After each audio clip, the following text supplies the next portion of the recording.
Hey, what is going on, everyone? Vega here from SerpentX Tech. Welcome back for another episode of Caffeine Crypto, a weekly live stream that we do every Saturday around 11 a.m. I might push it back to 12 p.m. I've been saying that for weeks now, where we go over cryptocurrency news, what's going on in the space, some of the tech-related stuff, video cards, FPGAs, ASICs, all that good stuff.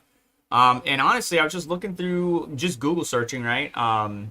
GameStop selling GPUs. Unfortunately, the 4080 is still well overpriced, but selling GPUs. And I hope you had a great Black Friday and a great Thanksgiving with your family and friends and whoever you spend time with, your loved ones.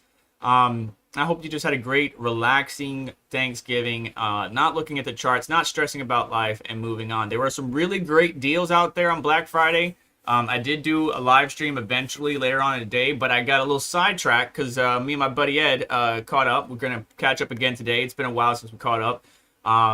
Remember, there's only a handful. You could probably only count your real friends on one hand, and everybody else are acquaintances, co-workers, colleagues, and respect to them, but there's only a handful of people that you can call and they would come in your aid if need be. So I caught up with Ed, and Chris GTR even sidetracked me because we started talking about and looking at R's Day at Fuji Speedway. If you know what GTRs are, R32, 33, 34. I grew up with those cars, a lot of those cars in the 90s. I had an RX-7 and FD back in the day. So growing up, loving, living, and learning about those vehicles in the 90s, the Supra, Mark IV, Mark III, the FD, FC, RX-7s, the 240 chassis or the 180, the 248, all of that was a part of my life growing up. So they have a profound meaning, and that it's true for everybody, right? Apparently Chris GTR, Larry Chan, a lot of the people that we know, those cars are the epitome of driving. But the newer technology these days, newer cars these days are really putting that to the test. I know the new Super slash BMW is not the Mark IV, but it does have a decent platform to one that could build on. So I got sidetracked just like I'm doing now. And I wasn't able to do my Black Friday stream, but there were some pretty good deals out there. So the 6900 XT dropped down to 629 on Amazon. Now, as of right now, it's really, it went up an extra $100. But the 6900 XT was able to compete with the 3090 on certain titles, certain workloads. Unfortunately, on Amazon, it went from 629 to 799 if you go to buy it now options. So there were some pretty good deals out there. That's one of the cards I recommended, not the 6900 XT, but the 6650 XT for a budget build gaming system.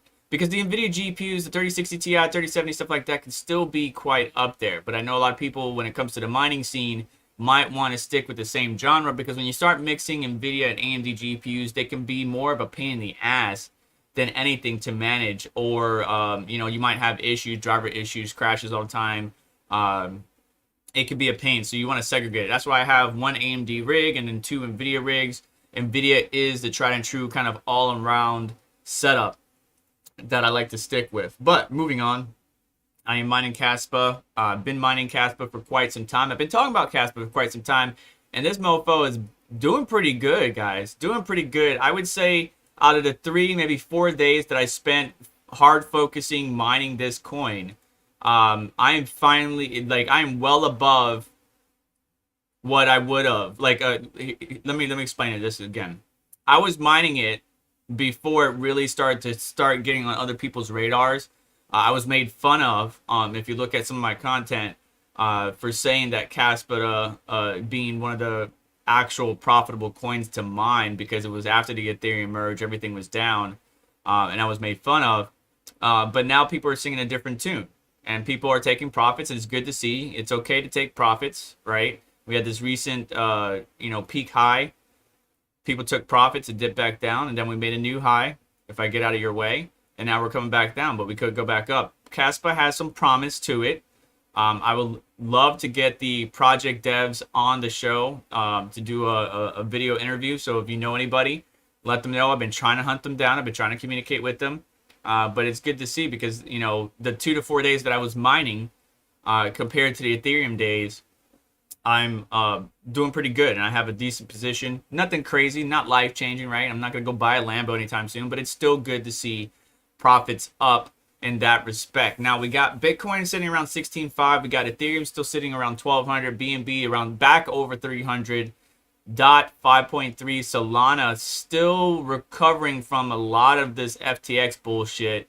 ADA around 31 cents. Litecoin on a tear now, to be honest. If you have those, and this is the reason why I wanted script miners, like the L7, but just so far out of my price range, I can't afford to spend 10 grand on an ASIC, unfortunately. I am willing to play around with one and then give it back to whatever company is willing to let me borrow it for a couple months, but I am not going to spend 10 grand. I ain't at that level yet. You guys don't pay me enough. Anyways, Litecoin on a tear, doing pretty good pricing wise. It's good to see Litecoin doing good. A lot of people sleep on Litecoin. I usually, when I mine on Zerg pool, I would use Litecoin as a payout instead of Bitcoin because the fees are less.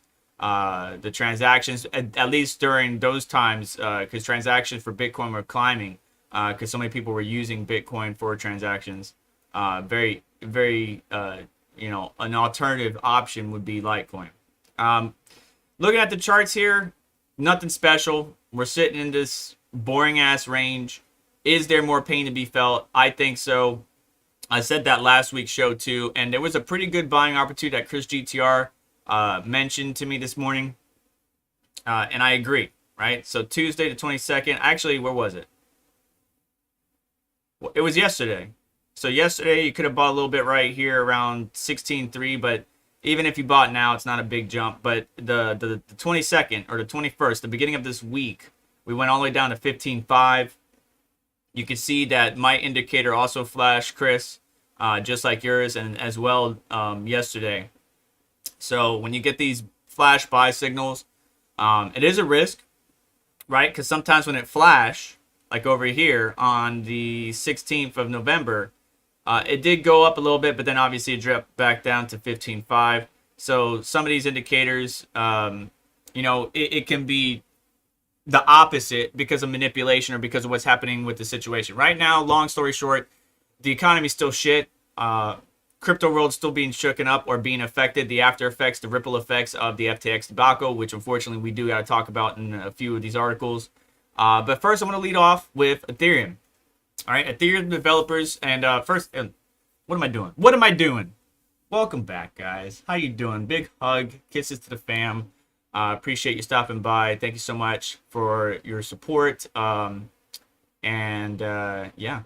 Make sure to tag me for questions or send a super chat, and we'll get this party started, so to speak. I do have a surprise for you later on. I'm not sure if I'm going to live stream it or maybe just record it and show you guys later, so stay tuned for that. Follow me on Twitter, all that good shit.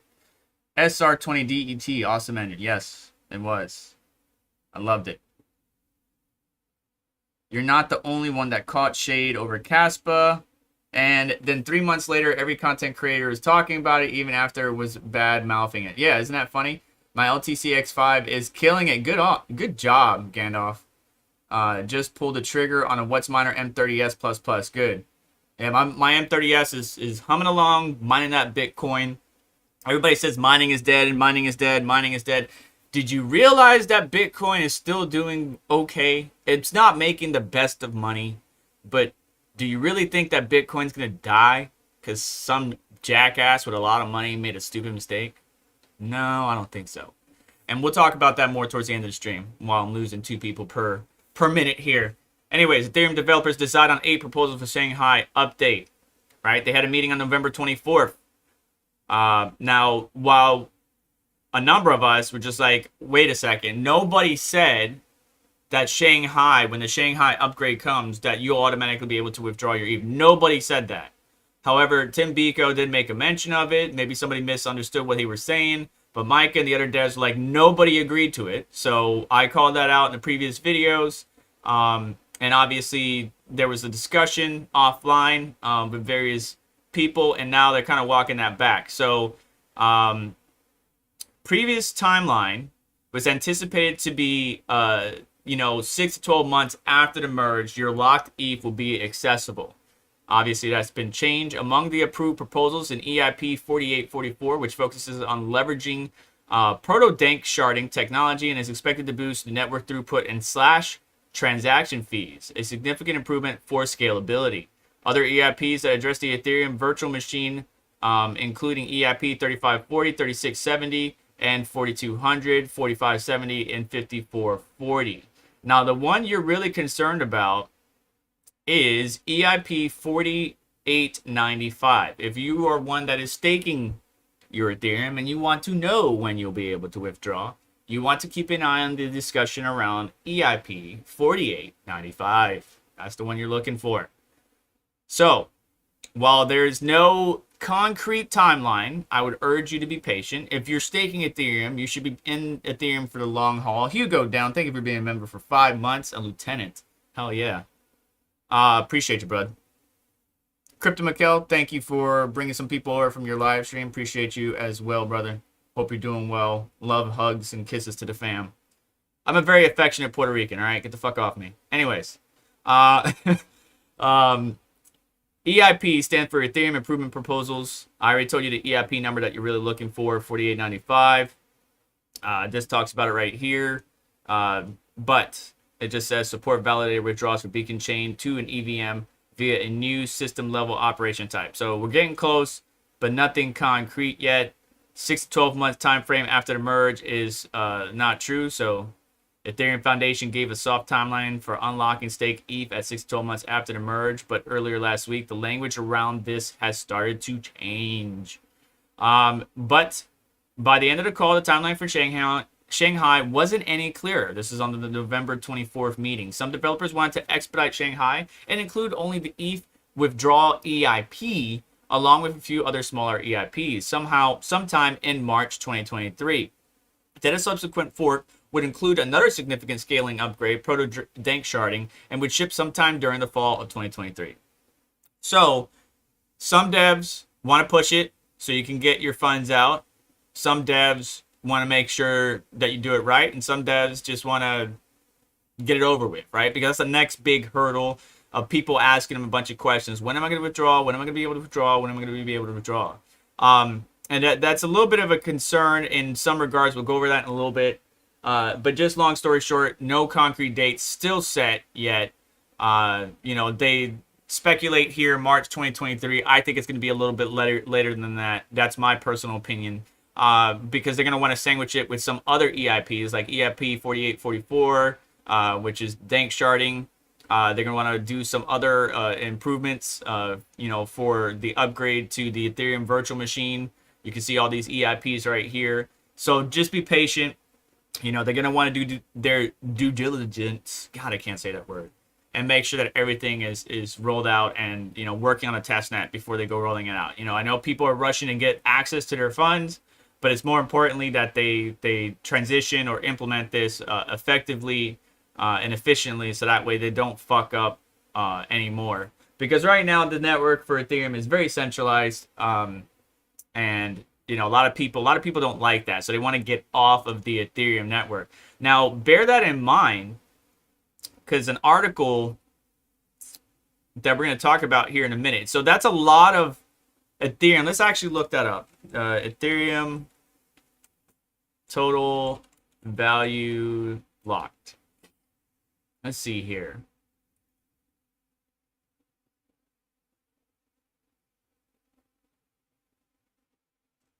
Okay, this is just how to fucking calculate it. I don't want to see that.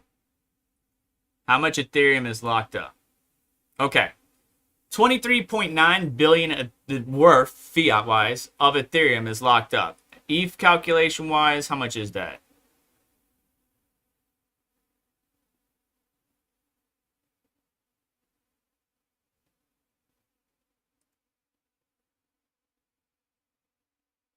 Wait, what? Oh, that's right. People are withdrawing their ETH because they're using their swap. Like Coinbase offers that thing where you can swap your staked ETH for a Coinbase equivalent or whatever. So if you really want to use your funds. Interesting.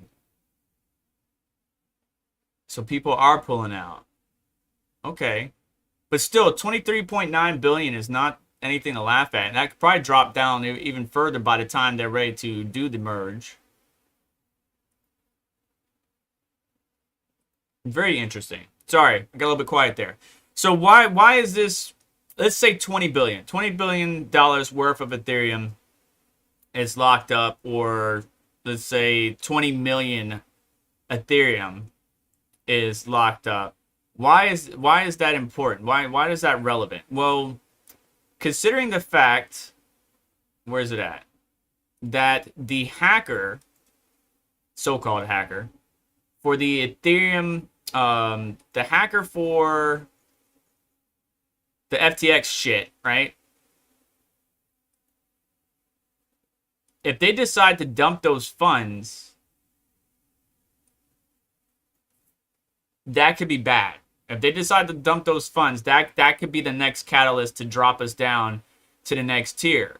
Now, if the FTX so-called hacker waits around the same time that the unlocking of Ethereum happens, that could be a deep hit to Ethereum. Now, who's to say that Ethereum by that time isn't $2,000, $2,500, because we're starting to recover, because things are being greener on the other side?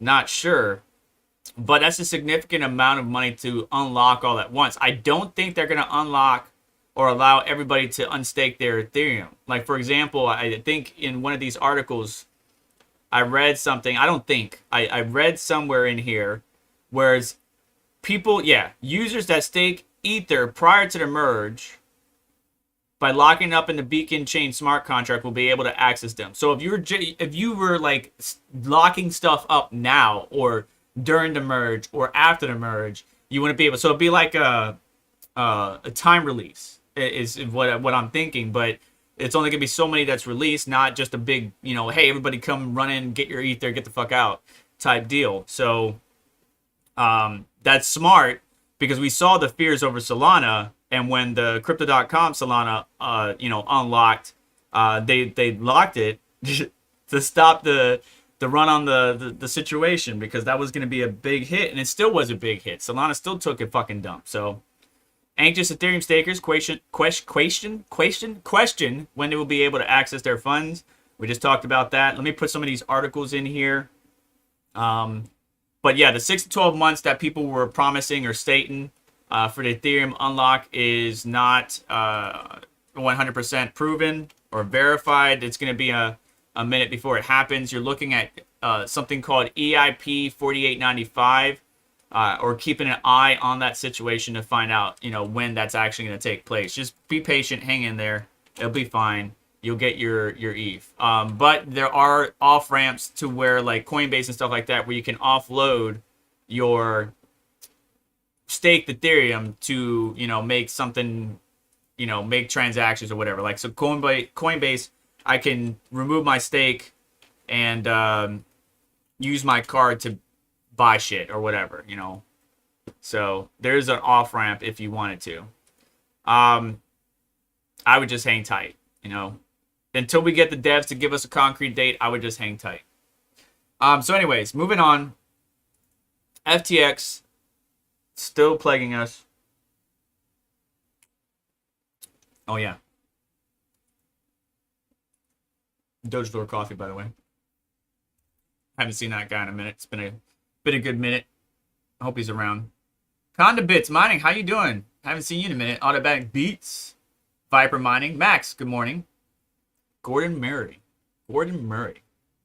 So this week's Bitcoin Ethereum stable is the worst that FTX damage has passed. Do you really think that the worst of FTX have passed yet? Do you really believe it is done with right now? I don't. FTX was a necessity because it needed to show the people the error of their ways. Right? Stop trusting centralized options. And that's the problem is, the ecosystem could be decentralized, but the on and off ramps are centralized. So either way, you're going to wind up going through a centralized bridge, transaction, what have you. And then DeFi, decentralized finance, has its flaws as well. So nothing is foolproof, but trusting a singular entity or person or corporation with millions or billions of dollars is not the best thing to do. Hence the reason why I've been pushing out content on, wallets and what's the best wallet and how to decide and desktop and all that stuff. Just trying to help out the few out there who might have questions, because everybody wants to talk about FTX, and here I am doing the same fucking thing that I hate. So I'm sorry, but let's just go over the stats, right? So Bitcoin took a dip, but it's not bad compared to other crashes. And let's go look that up. Compared to other crashes, it's not bad. I think Mt. Gox was 2013. Hang on, Mt. Gox bankruptcy. Collapse. Let's look at this real quick. When did I say Gox, you son of a bitch? Yeah, 2014. All right. So let's go back to February 24th, 2014. It will be a little bit before that. So we're going to go back to the daily chart. And let's actually look at most recently, right? So this dip right here, from the high to the current mid-range, was a 23 let's say 23 to 24% drop, right? Because of FTX. Now let's see here, 2014, which would have been, oh, this chart doesn't show it. So let's go.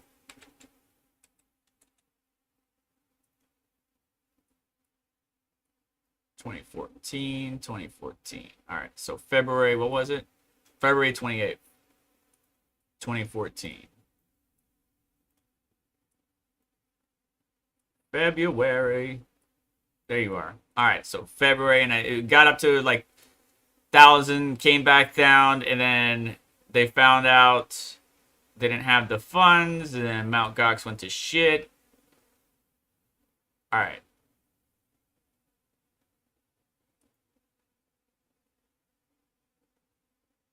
That was a 60% dip. And was that even the bottom? Let's see here. Yeah, that's basically the bottom. So that's a bigger dip, right? But obviously there's not as many exchanges at that time. There's not as much exposure at that time. So, of course, it probably had a more profound impact. The point being is that the growth of the cryptocurrency community, the growth of the overall ecosystem has grown so big. It's not big enough yet. And what I mean by that is we could still have Elon Musk say one fucking word and everybody would go ape shit and buy a bunch of his shit coin. So it still can be influenced, and it is still influenced by corporations, companies, individuals. But compared to, like, the point being is that fucking Bitcoin took it, and it's not dead. So this tells me that the cryptocurrency itself is resilient, that Bitcoin is resilient, that blockchain, the technology behind it, and the fundamentals of it, it's still there. It still works. It's just how assholes are using it is not working. So the fact that we only dropped so far because of FTX and tells me that this motherfucker's good. I'm good. Straight. Cool. So other coins didn't fare so well. Like Solana was hit the heaviest by the FTX collapse. I think it fell down. What was the low of Solana? Let's go look up Solana. What was the low of Solana? Oh, I keep doing BTC. You guys like USD. Let's do USD.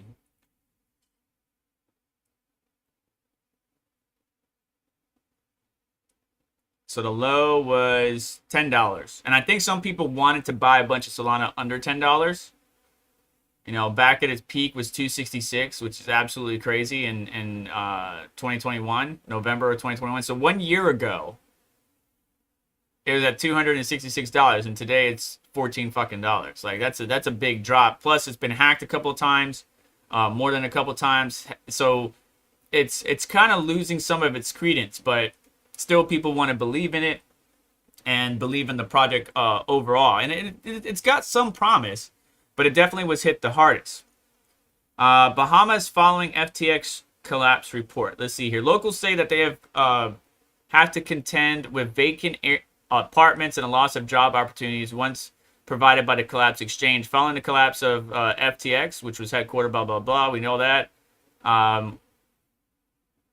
Wall Street had encouraged cryptocurrency companies to feel at home with their... What the fuck are you talking about? I don't even know what I'm reading here. The Bahamas, which was hit hard by Hurricane Dorian in 2009, pandemic shortly afterward in 2022, was already struggling to find ways to strengthen its economy, which relied heavily on tourism and offshore banking.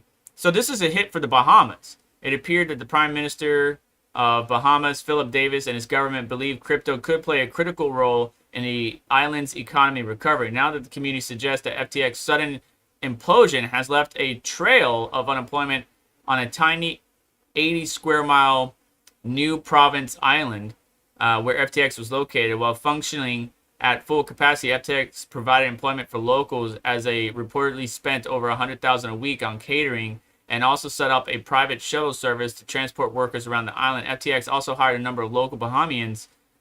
Oh my goodness, I'm so sorry, Bahama. In areas such as logistics, event planning, regulatory compliance, according to the Wall Street Journal. With the FTX collapse, many high-spending foreigners who worked for the company and once boosted the local economy, have reportedly fled the island, leaving Bahamian security guards to now guard nearly vacant buildings. So that's the thing that these people don't think about, is the little people.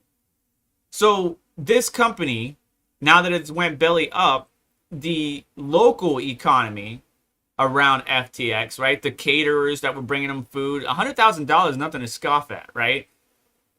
Those people were cooking good food for them, bringing it to the co-workers or the workers of FTX. Now they don't have anybody or as much, money that they could make for their business. So this is going to have ripple effects in the local community around where FTX was located, and people don't care about that, right? The people that were involved, that had the money to get a plane and get the fuck off the island, did. And now the people that don't have the money and been living there for a long time and thought, hey, my life is changing because crypto is coming into this great island of ours, and now they're screwed. So like, that's what pisses me off, is when little people, the average Joe, gets fucked. And the average Joe got fucked so many different ways by this company. It's absolutely ridiculous. Whether it's the retail investor, the local security guy, the local caterer, maybe the people that did have sound, coding and development and were helping FTX build an ecosystem, that now don't have a job and they're having to go look for a job, trying to get a job. Where are you going to get a job at, right? You're a coder, you're a developer, you're working at FTX. You're trying to build up this trading or this particular program. And you go to Coinbase and you're like, hey, here's my resume. Oh, you worked at FTX? Oh, no. Sorry. Because I had that happen to me all the fucking time. Because of where one of my degrees is from, they immediately put me to the bottom of the pile. And it's bullshit, because what I know compared to because we've seen so many different education platforms, institutions, stuff like that, not a proper university like University of Florida, FSU, which I would love to go on to. I did go to University of Florida, but I didn't graduate there. But these companies that popped up during, the early 2000s, practiced predatory lending. They were very fraudulent, and most of them are closed down. Not all of them, but most of them are closed down. And then, you go get a job, and because of the bad actions of somebody else, some other company, some other institution, that automatically puts you to the bottom of the pile. That's some bullshit, man. Because maybe the person that was building something that nobody has even touched yet, right? Like maybe they were building something inside the FTX ecosystem that was a game changer. But now that the company's gone belly up, all that data, all that information, what they were working on, unless they backed it up without, the company knowing, is gone. And then they're gonna go to a different exchange, crack in Coinbase, be like, hey, I have this great idea. As soon as they see FTX, they're gonna write you off. So I hope that the sound people, the people that were intelligent working for FTX, that weren't a part of this nefarious idea, plan, plot, still get the opportunity to get a job inside the crypto industry. That's what I hope. But we'll have to see. So crypto exchange Binance delists Serum trading pairs amid FTX connection. As soon as I saw the FTX debacle, I did immediately sell my crypto.com Serum assets immediately. I was like, oh shit. And I'm glad I did. Plus, the $100 or so that I had on some of these centralized exchanges wouldn't have hurt me, but I still got everything off. Like, the only time I leave something on there is because I just bought it, or I'm gonna do a certain trade or something. Like, it's not a lot. Most of the funds are always in a secure wallet under my full control that I have the private keys to, and that I can control its ecosystem, or so to speak. So Binance, though, delists 3 Serum trading pairs on the fallout from the FTX collapse. The exchange will terminate trading of Serum BNB, Serum BTC, and Serum USD trading pairs as of the 28th of November. So if you have any of these pairs, go get out of it, or find a way, if possible, if you can withdraw it and you want to hang on to Serum because you believe in Serum or the overall ecosystem of Serum, then get it off of a centralized exchange and get it onto a wallet that you have control of. Serum is a Solana-based decentralized exchange protocol that was championed by FTX since its inception, with the defunct exchange awarding Serum tokens to traders in the form of weekly airdrops. On November 14th, Solana Foundation said it held 134.54 million Serum of FTX, raising the concerns about the future of the project. The community forked the project the following day to protect itself against the hack that took place on FTX. The token subsequently rallied over 250%. The majority of Serum trading volume takes place on Binance, according to CoinMarketCap. Although the token is still listed on Kraken, KuCoin, and Gate.io, Serum was trading at 27 cents at press time, plunging by 7.5% over the past 24 hours. Let's go look at that real quick. Serum USD. Binance. I'm going to look at the more recent. Let's see what here. This is March. All right, so FTX collapse till now, 67% dip. So, I mean, it took a pretty decent dip. Went down from 81 cents to 12 cents. But to millionaires, these anything underneath $1 is shit to them. For something like me, for someone like me and you guys, or ladies, you buy a coin that's what we call penny stocks or penny options. And you get a bunch of it, you can do pretty fucking well if that thing blows up. So anyways, Binance delisting, be aware. Not sure what this one was. Oh, damn it. Why are you blocking it? So this is something that we saw. So what was it? My boy, Bits be tripping. Mike posted a message the other day on Twitter, and he was saying something along the lines like, the block times increased over 30 minutes, and there was a severe drop in Bitcoin hash rate. Actually, let's go see if we can see that. Bitcoin network hash rate. It's not a too severe drop, but if I get out of your way here, and this is a lagging chart, so it only has until the 24th, you can see that the net hash is dropping. And this article right here was talking about the company that really grew really fast called Compute North. Had a mining operation that was growing. The second biggest was Core Scientific. And so we were trying to figure out, with the block times increasing and the hash rate dropping, what large mining operations were shutting down. And this article popped up, but now it won't let me see it because it wants me to pay for shit. No, I don't want to pay for it. Let's see here. Compute North Bankruptcy.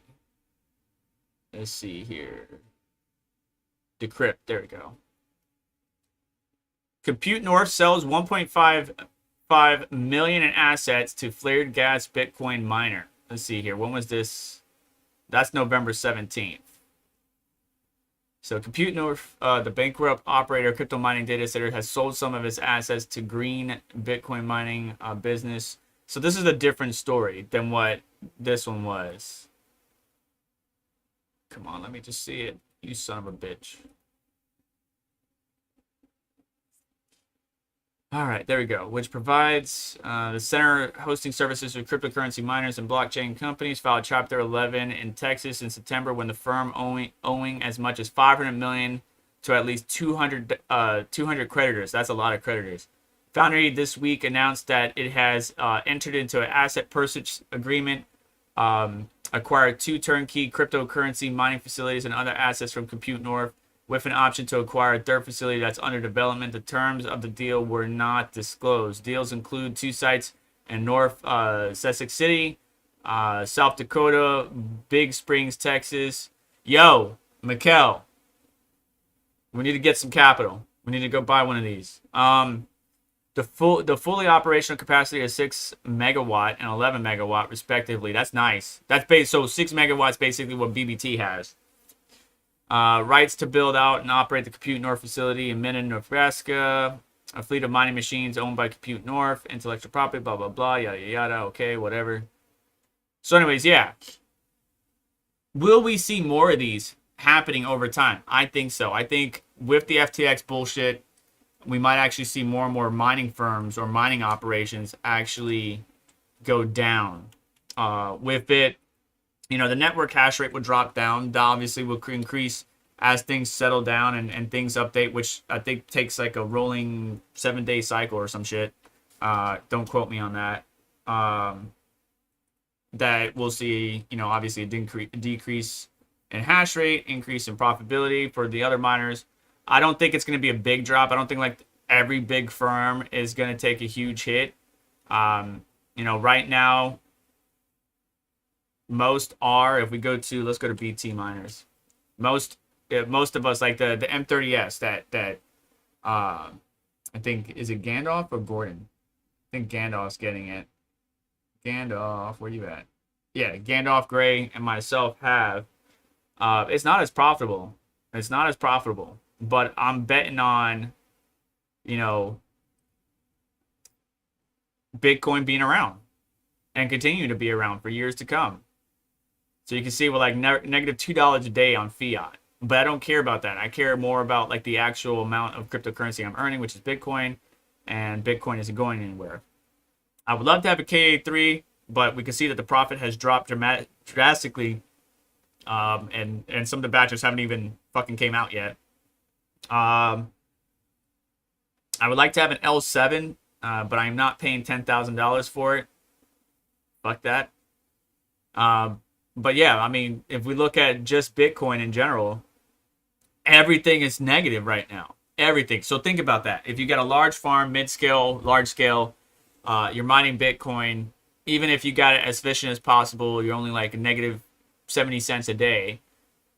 You still got to cover your overhead. You still got to if you're not using renewable energies, or you got a 50-50 mix of renewables and conventional, then you got to pay for that electricity cost. Maybe your renewables offset to conventional costs. You got to pay for your workers, your overhead. Like that adds up, and so that can kind of drive the operation down into the ground. And so will we see other mining operations fall apart? I think so. Would it be large scale? Possibly not. This might be one of the bigger ones that's filed Chapter 11, but I don't think, like Core Scientific, I can't speak for them, or some of the other bigger operations will be shutting their doors in the future. I don't think, but I could be wrong. However, Bitcoin will continue to survive, and there will continue to be miners right there ready to go to pick up and secure the network, validate transactions, so on and so forth. So Binance allocates another $1 billion for its crypto recovery fund. Cool, I guess. So, CZ posted on Twitter yesterday on Thanksgiving. Not Thanksgiving. Yesterday, Friday. Yesterday, Binance allocated another $1 billion to its industry recover initiative. Crypto exchange Binance, blah, blah, blah, increasing the total size of the fund to $2 billion. The size increase comes days after CZ said that Binance is targeting $1 billion for its crypto recovery fund. Aptos Labs and Jump Crypto, along with other prominent crypto companies, joined Binance initiative and will contribute $50 million to the fund. The recovery fund would be used to buy distressed crypto assets and support the industry. The crypto market has seen a massive decline since the start of the year, leading to several crypto firms going out of business. The crypto market continues to be under pressure, with Bitcoin trading 1.6 lower during the day, hovering around 16.4, which is basically where we're at now.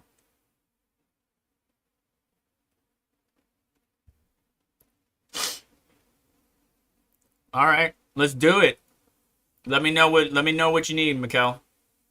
Let's fucking do it, man.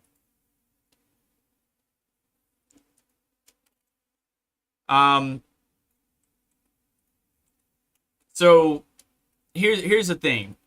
It's good to have that these organizations, exchanges have funds on standby, for recovery purposes, but don't be Captain Save A Hoe. All right, Captain Save A Hoe is what happened to Sam Bankman-Fried. Not only that, but obviously the nefarious actions that they were doing, right? Don't be Captain Save A Hoe, CZ. Because the moment you go to save these companies, if their balance sheet wrecks you, nobody's going to be able to save you, and you're going to be the next SBF. So be careful. For the average Joe, being Captain Save A Hoe could, be a nice story headline, right? But in the end, if the ship's got a bunch of holes and you can't stop it from sinking, get the fuck out. And I think they were trying to use the funds to prop up assets, not companies, which would be the cryptocurrency or the various cryptocurrencies ecosystem. So wrapped BTC, an ERC20 token meant to trade in line with Bitcoin price, has lost its BT peg since the Sam Bankman-Fried crypto exchange FTX filed for bankruptcy on November 11th. The prolonged depeg has raised alarm bells in the investor community, with some associating the spread with a substantial lag on the redemptions at BitGo, a custodian for the wrapped Bitcoin protocol. Maybe the smart move really is to just nuke all WBTC exposure for the time being, unless it's paramount to your operations on chain. Better safe than sorry with all the recent shenanigans, pseudonym market expert OX Merp said on a Twitter thread. Now, isn't WBTC, didn't the hacker also of FTX, use a bunch of, no, they went to Ren Bitcoin and was only a little bit in WBTC. And then, I forgot the organization's name, but, hit my tooth. But they said they wouldn't support it. So, I don't know, did it depeg? It kind of depegged. It's back up now. I mean, it's supposed to be a 1-to-1, right?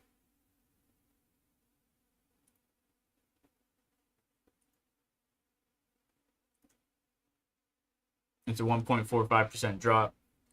So, I mean, yeah, it I don't know, it depegged, I guess. But so, what are the chances that you can buy this while it's depegged, right? It gets down to 0.90, then it finally gets back up, and then you can convert that to actual Bitcoin. Would you call that a win?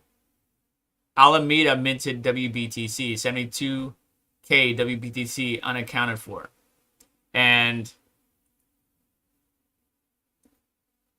this is why wrap coins piss me off sometimes. I mean, wrap coins are good, if you want to participate in another ecosystem, but when somebody can just print stuff out of thin air and there's no accountability, there's a little bit of concern, especially when they're offering some crazy-ass APIs. Or AP, interest rates. So, I agree with this. Kraken CEO, MEXC, CEO, not CEO, but Andrew came on. A number of exchanges came on. It was really good to hear those guys on the Mario and the round table on Twitter. And I agree. Just because you provided proof of reserves doesn't mean you're really calming down the ecosystem or the overall cryptocurrency community if you don't provide the liabilities. We don't know what you're in debt to. It's good that you have X amount of money, but we don't know what the fuck you're in debt to. And so if you got to pay the piper, do you have the funds to do it? If all the customers wanted to get their funds out and all their creditors and all the investors, do you have the funds there to do it? According to Powell, a complete proof of reserve audit must include the sum of client liabilities, user verifiable cryptographic proof that each account was included in the sum, and signatures proving the custodian's control over the wallets. The collapse of the FTX exchange shows a situation involving the misappropriation of users' funds. While exchanges have proactively started sharing wallet addresses to prove the existence of users' funds, several entrepreneurs, including Kraken CEO and co-founder Jesse Powell, called the practice pointless as exchanges fail. OBS, don't you start this shit, Comcast. According to Powell, a complete proof of reserve audit must include the sum of the client's liabilities, user verifiable cryptographic proof that each account was included in the sum, and the signatures proving the custodian's control over the wallets. While Kraken's proof of reserves does allow verification of assets against the company's liabilities, Powell continues to call out other players that have missed out on including accounts with negative balances. So you can see here, Jesse Powell says, "I'm sorry, but no, this is not POR. This is either ignorance or institutional misrepresentation. The Merkle tree is just hand-wavy bullshit without an auditor to make sure you didn't include accounts with negative balances. The statement of assets is pointless without liabilities." So, yeah, talking about the Binance providing proof of reserve system or whatever shit. And Merkle tree, I think there was some verifiable information added to, yeah, right here. Perfect. Thank you, CoinMarketCap. Perfect timing. So you can see this is a new feature, exchange reserve data. Safety comes first, and it means being transparent with the crypto space. Look out for the icon to view the financial reserves of various exchanges. Check it out now. And you can see there's a score. And this score ranks and scores exchanges based on the following: web traffic factor, average liquidity, volume, as well as confidence that the volume reported by the exchange is legitimate. Weights are assigned to above mentioned factors, and score from 0 to 10 in a given is given to a spot exchange. And so we got Binance, we got Coinbase, we got Kraken, we got KuCoin, we got Binance US, which actually has a lower score. But BitThumb, 6% or lower. Crypto.com, 5.9. Gate.io, 5.8. MEXC, ooh. I think they're trying to fix some things. And look, you see how there's a little icon next to it?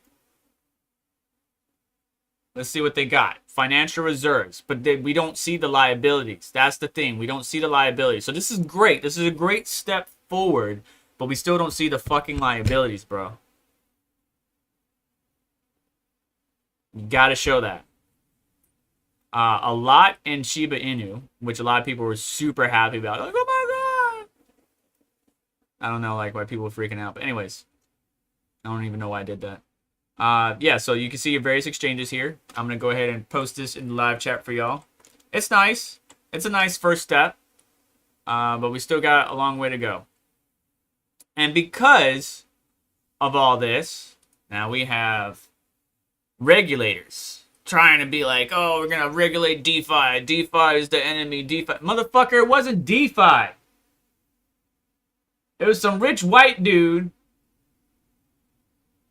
hanging out with all his friends, taking user funds, and fucking around with it. It was a centralized exchange. It was not fucking DeFi. But that's what the regulators want to attack. So there needs to be some steering, indeed. There needs to be some guidance in the right direction. There are great people already out there working, not myself, already working to communicate in the kind of regulatory, political, institutional framework. Hang on, what is a good one? What did they call it? What did they call it? What did they call it? What did they call it? What did they call it? Oh my goodness. It's in Washington. DC. I can't remember it. Something. Was it the Chamber of Commerce? No, Chamber of something. Money Chamber, yay. I can't remember it. But there's a bunch of decent organizations out there trying to guide the conversation and make sure that they're Politicians are educated. However, it's going to be whatever gets the votes, whatever gets the money, whatever gets the attention. Drama sells, sex sells, violence sells. If it's the right thing to do, it doesn't really sell. So spin it in a pretty little story and misrepresent it, and it will get you the clicks and the likes. I don't know why. But American regulators to investigate Genesis and other crypto firms. Alabama and several other U.S. states are investigating alleged security violations in connections with retail investors. Cryptocurrency lending firm Genesis Global and other crypto firms are under investigation by security regulators in the United States, according to reports on November 25th. And then we see a number of regulator names, blah, blah, blah, yada, yada, noted, blah, blah, blah. The investigation is another chapter in the Genesis saga since the company revealed it had around 175 million worth of funds stuck in the FTX trading account on November 16th. Genesis announced it had temporarily suspended withdrawals, citing unprecedented market turmoil. And I think a lot of people are talking about how Genesis, helps, it's OTC for institutional funding and all that other stuff. So obviously, if the bigger players were working with Genesis, and then Genesis is like, oh shit, your money's stuck in that thing, there's going to be some drawdown on the situation. So it's a ripple effect. We're still seeing it. It's nothing new. I'm tired of talking about it. Gary Gensler's on the hot seat, though, for some actions, some things that they did. But I'm interested to see how this turns out. Because Tom says here, we were concerned in March that Gary Gensler was talking to, people, was taking an indiscriminate and inconsistent approach to oversight of crypto community. We are even more concerned now that we've seen his strategy miss Celsius, Voyager, Terra Luna, and now FTX. So, yeah, he's in the fucking hot seat. He's in a hot seat. I'm interested to see how this shit goes. I really am. But you in the live chat right now, and we already talked about ETH and big TC fund, stuff like that. You in the live chat, as we're getting ready to wrap up here, do you want regulation? Yes or no? That's all I just say, yes or no. If you want to add a little excerpt, great. But yes or no, do you want regulation in the crypto market, in the cryptocurrency ecosystem? While you answer that in the live chat, I'm going to talk about this. So, Opday, cryptocurrency isn't a smart investment and hasn't been for a while. Cryptocurrency suffered from a spectacular fall from grace and are now drawing increasing regulatory scrutiny and investigations around the globe. The lack of clear and uniform cryptocurrency regulation, both within and across countries, creates tremendous uncertainty for long-term investors. Cryptocurrencies have failed to demonstrate either safe haven or inflation-fighting properties and are also a problematic form of environmental and social governance perspective. The collapse of FTX, one of the world's largest cryptocurrency exchanges, has rippled throughout the world's digital currencies. Once valued at $32 billion, FTX filed for bankruptcy, blah, blah, blah, yada, yada. Michael Burr, the Federal Reserve Vice Chair for Supervision, said recently the events in crypto markets have highlighted the risk to investors and consumers associated with the new and novel asset class and activities when not accompanied by strong guide rails. This is a stark contrast to just a few months ago when the crypto enthusiasts were advocating for some cases implementing cryptocurrency inclusion into the institutional portfolios of 401k plans. Well, that went out the window. If any investors out there are still tempted or entering the cryptocurrency orbit at the potential attractive lower price point, consider this. The most profound risk to cryptocurrency investing may still lie ahead. Rather than the rear view mirror, this is something we have highlighted in our conversations with clients for some time, but it bears repeating. Investors contemplating a long-term allocation in cryptocurrencies should remain wary for three reasons. First, a lack of clear, uniform cryptocurrency regulation, both within and across countries, creates tremendous uncertainty for long-term investors. It's still unclear in the U.S., for example, when a cryptocurrency falls under the regulatory framework of the security subject to the SEC, and when it's deemed to be an asset or commodity, as the proponents of Bitcoin and Ethereum have claimed. Indeed, some countries of cryptocurrencies are facing outright prohibition, like China, but U.S. obviously is allowing it. Second, despite the hype about the being digital gold, cryptocurrency has failed to demonstrate either safe haven or inflationary fighting properties when faced with actual market volatility or the first real bout of serious inflation. Last, cryptocurrencies remain deeply problematic for the environmental and social and government's perspective. Most troubling are the government issues highlighted by the FTX. Too often, blah, blah, blah. Environmental, even if the transition from proof of work to proof of stake that Ethereum has spearheaded reduces the massive energy consumption underpinning crypto mining and validation. Bitcoin, which represents about 40% of the current cryptocurrency market cap, will continue to use the validation process where a single transaction requires enough energy to power the average American home for 2 months. Again, a lot of the mining operations are on renewable resources or wasted resources that the governments would just let vent into the atmosphere anyways. So, let's address some of this. Do we need regulation? I'm gonna look at your answers here in just a moment. Oh, thanks, Chum Change. That's true. In the live chat, Chum Change, thank you for stopping by, buddy. Appreciate you. So, there's a Web3 Influencers Award, and I made the list. Thank you, I guess. I got a really short little clip on Twitter. It was funny. But you can go vote, and it's in the live chat. I need to grab that link, and I'm going to post it. We'll talk about it here in a minute. Thank you for stopping by, Chum Change. Hope you're doing good, bud. But do we need regulation? I think we need some regulatory framework or clarity. Is that what Satoshi wanted? No. Obviously, as soon as Andrew, wow, I can't believe I forgot his name.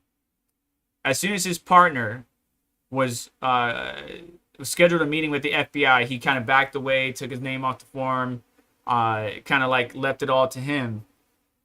When it came to the government, Satoshi wasn't having it. And I think it's better off that way. But we do need some regulatory framework, at least for the centralized exchanges, right? Like if you're going to have all these funds, you need to be able to, kind of like a bank, be FDIC insured to where if the funds get lost, stolen, what have you, get hacked, that you have a reserve to, pay your customers back, all that stuff. There needs to be some type of protections in there for sure. It's unfortunate, but for sure. There's still going to be cryptocurrency assets out there that are more privacy oriented, that will allow users to protect their privacy and not let the government know what hand they're wiping their ass with. But it does need to happen. The second part was comparing it to digital gold. I never compared it to digital gold. A lot of people out there in the crypto community has. A lot of people have been calling it a safe haven, a fight against inflation. I have never said that.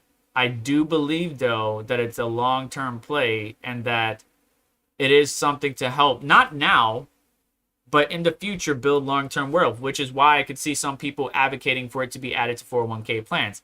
But it's certainly not something that one would consider right the fuck now. Until Bitcoin, until the market cap increases to such a way that Elon Musk himself cannot even fluctuate or cause an effect on the blockchain or on the ecosystem with a simple fucking tweet,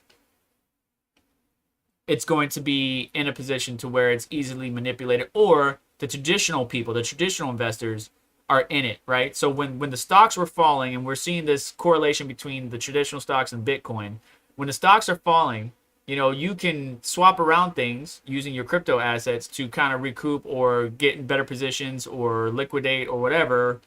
You use your crypto portfolio to offset your traditional, and your traditional to offset your crypto. So there's a lot of suits in the space now, and I think that's why. And there's a lot of institutional investment, and I think that's why we have this correlation between cryptocurrency and traditional stocks.